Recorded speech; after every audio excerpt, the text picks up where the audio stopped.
Welcome back, everybody. My name is Dean from Scenescapeshop, and this is your Coffee Break Thursday. So I know I said I was going to take the month of June off, but I just wanted to wish Megan, who is a happy little tree of mine, a very happy birthday. It was her birthday on Monday, I believe, and Marisa very kindly got a commission of this pin that I'm about to pin today for her. Marisa and Megan are my very valued, very loved top fans, and I thank you both for your support and generosity. The painting you're about to see today was painted using my old style of acrylic and then going over it with oil. Sometimes when I paint the mountain landscapes, I just do a quick wet on wet style, which suits many pictures, and other times, like Time to Rest above there, I painted that in my style of acrylic and oil over it. Again, very deep, very vivid colour and tones, really quite effective composition wise, much like Megan herself.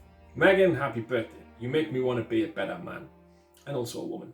Oh, quick mention as well, the star signs that I painted recently have all sold. I am of course willing to paint originals for anyone who is disappointed that the Pisces or Gemini or whatnot has sold. I will of course paint another one. It won't be exactly the same, but it'll be very similar to the ones I've already sold. If you're interested in that, just let me know. And there will be more coming soon. I have been sent a few emails from collectors wondering about other ones and interested in buying other star signs as well. That's absolutely fine. If you want to secure yours, then please do so. And all the ones that I've sold so far have unlocked as prints now on my Etsy store. So if you just want a print, which I'll sign A3 print, then that's available for you as well. Right, it's Coffee Break Thursday. To do, pop that kettle on, make yourself a cup of coffee, put your feet up, sit back, relax, and enjoy. Cheers.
Bye.